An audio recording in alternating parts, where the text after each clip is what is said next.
Welcome to the show, James Abrahamyan. You're a podcaster who began your journey in 3D animation in the early 1990s, working in post-production before transitioning into TV commercial directing.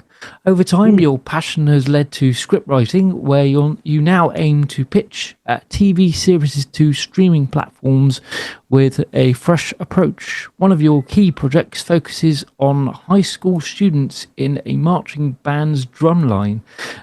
Yourself, a former member of the Bluecoats Drum and Bugle Corps, music has played a vital role in your creative endeavors. It's fantastic to have you on the show with us, James. Thank you so much for joining us, and please do tell us more. Thanks, Tom. Thanks, Skyler. I appreciate it.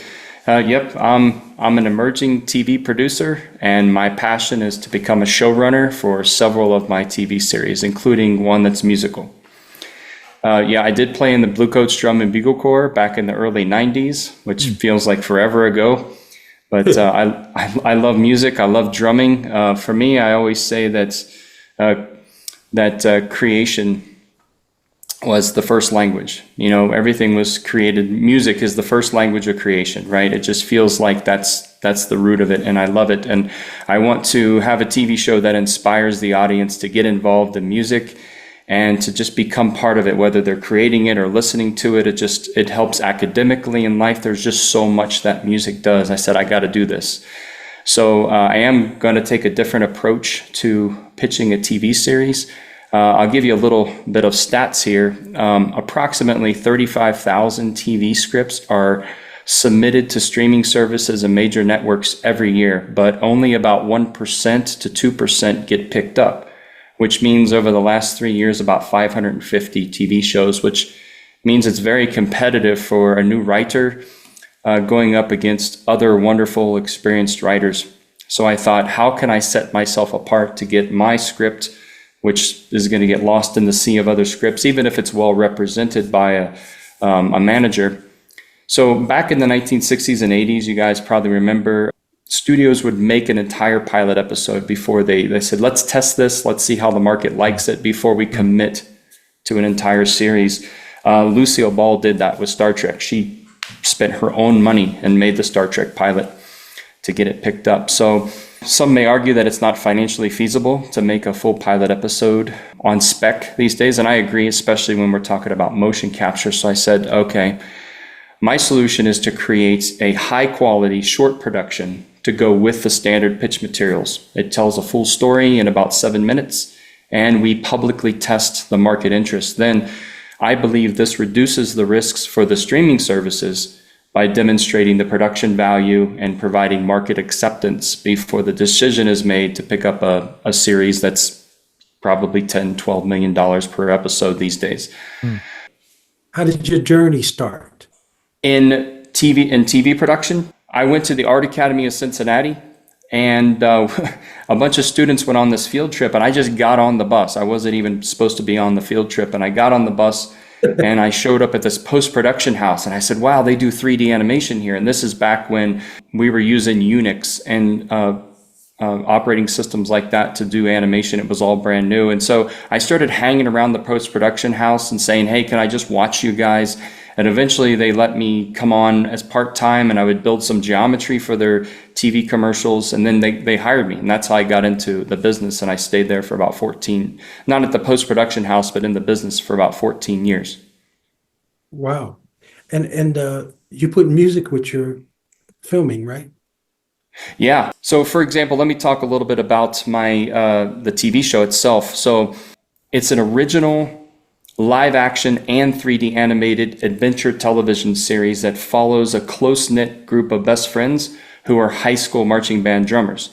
So when they're not rehearsing, these friends go on daring adventures across two different worlds. One's live action and the other one is this other realm that's going to be all 3D animated using motion capture.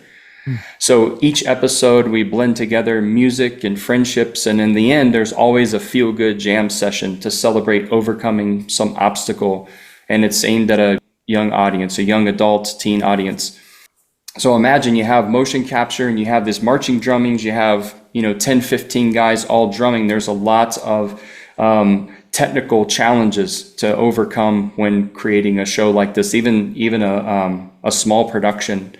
And so those are one of the hurdles I want to demonstrate that we're going to overcome with this short production. Say, oh, how are we going to do this? How are we going to put the markers on the drumsticks? How are we going to deal with the impact or the occlusion from all the drummers around? That's the exciting part. The challenge is finding an investor who says, okay, let's put $1 million into this short production. We'll do this and we'll make this just extremely fantastic. And then we'll pitch it. And then what if the streaming services says, nah, no thanks. And then, so it's a big risk for those investors, but they say, hey, this is great. We'll change this, change that. Let's do this. And we got ourselves a TV show. And then they say, we appreciate you overcoming these challenges for us or testing the market. They may appreciate that. And I want to demonstrate that. I love it. Tom? I just want to talk a little bit, if you can tell us about any inspirations or any kind of people that have inspired you in doing the 3D animation with music or with the kind of live action kind of combination. Were there any kind of particular shows or maybe music videos or anything that would have been inspirational for you? I think I could probably start back in the Michael Jackson videos when he would spend a lot of money to do just a small special effect where he spun and turned into this dust or turned into this panther. And as a kid, I was like, I appreciated the quality that he put into things like that. He didn't cut corners. The same way with Weird Al Yankovic, he doesn't cut corners when he puts into the quality of what he does. And I love movies that they're more interested in the story quality than necessarily the special effects. And that might sound counterintuitive to what I'm talking about because ours is a lot of technical. But like something like Spaceballs, really cheesy and corny, but the story quality is good. And so I think that I want the audience to fall in love with the characters and the technical hurdles to be secondary. Like, okay, we're going to overcome those. I have the technical prowess to do that. But man, we got to fall in love. We got to hate some characters. We got to, like, this guy's got to grind our gears, and this person, we got to love him and cheer for this guy. And this is the underdog and the annoying guy and this. And that's what I get excited about when I write. And for me, I have several shows that I wrote a pilot for a medical drama that's going to be a prequel.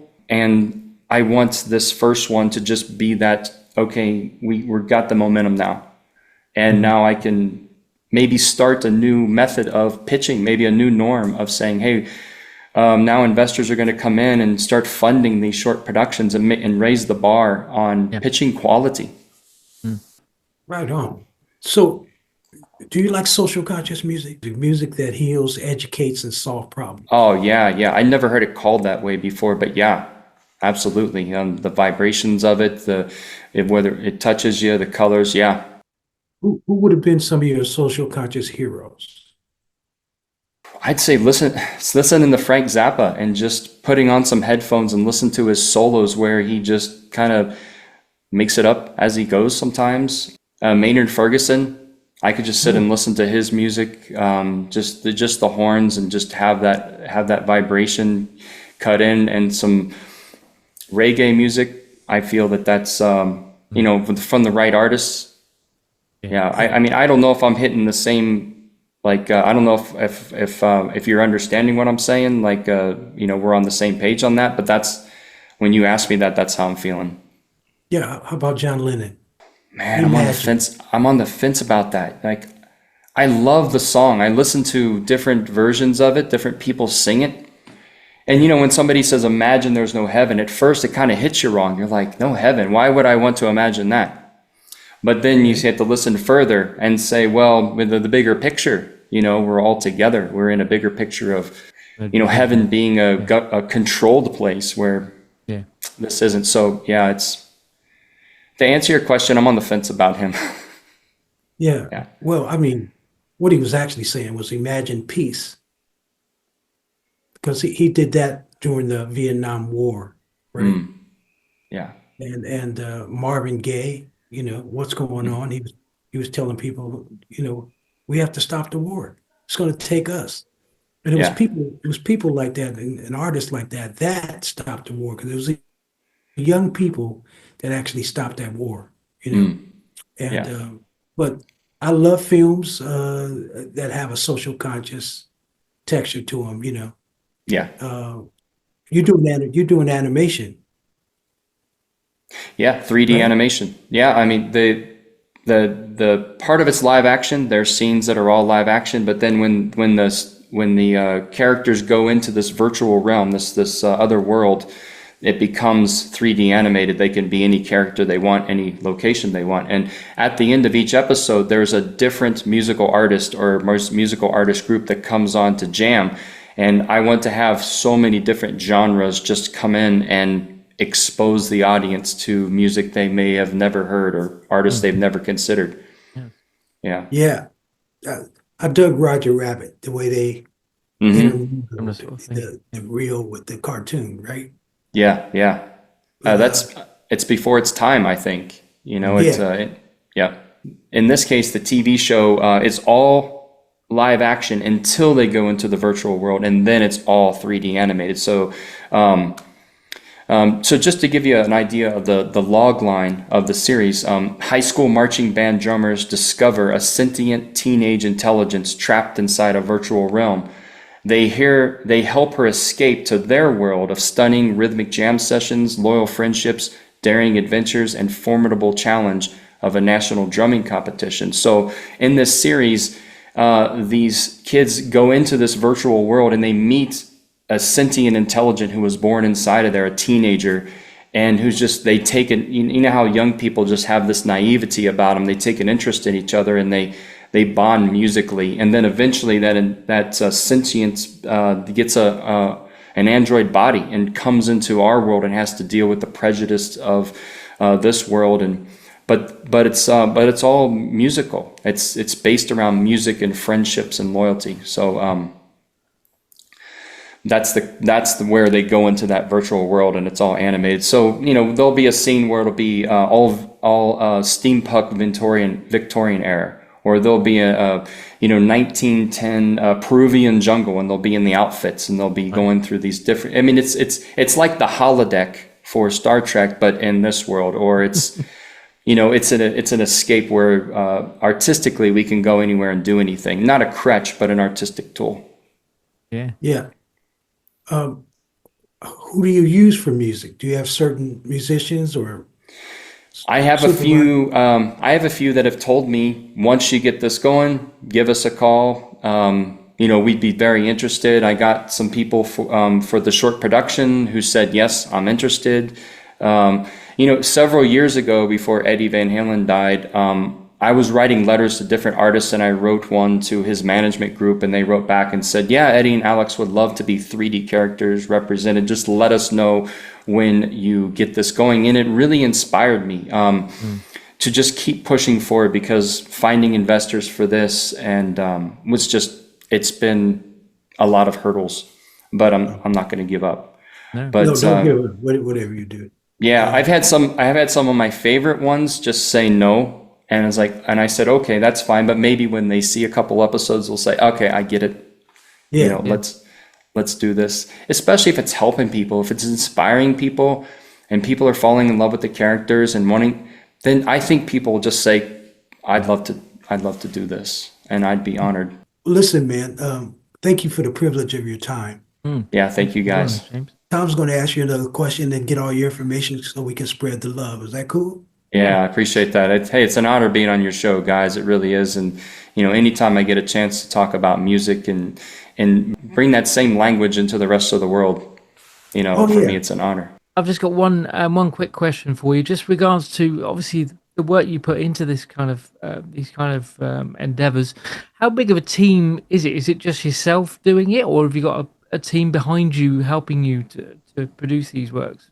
The short answer is it's just me now, as the writer, as the producer. And when I get the investor to come on board, then there's people I have in the wings that say, hey, if I'm available, I'd like to do your storyboards, or I'd like to draw your characters. I have some studios that say, hey, if we're available, we'll do your motion capture, we'll scan the bodies and make the 3D characters. So there is an interested team in the wings, but right now it's just me pioneering.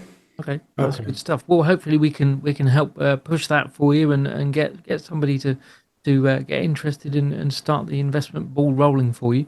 With regards to that, how can people see what you're up to and what you've done so far? Is there any kind of social media contact you've got, or websites or anything like that?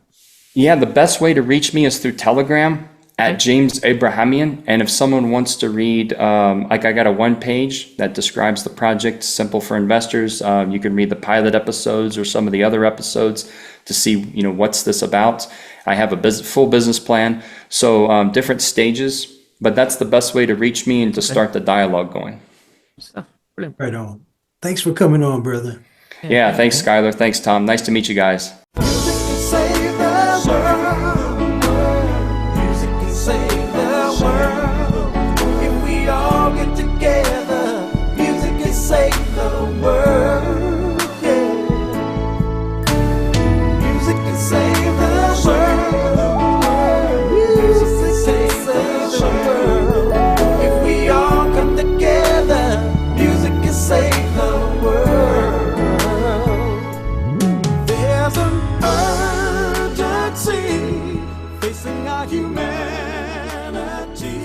Thank you so much for watching. To stay up to date, please click subscribe and hit the bell. You can also join our group on Facebook and find us on LinkedIn and Instagram.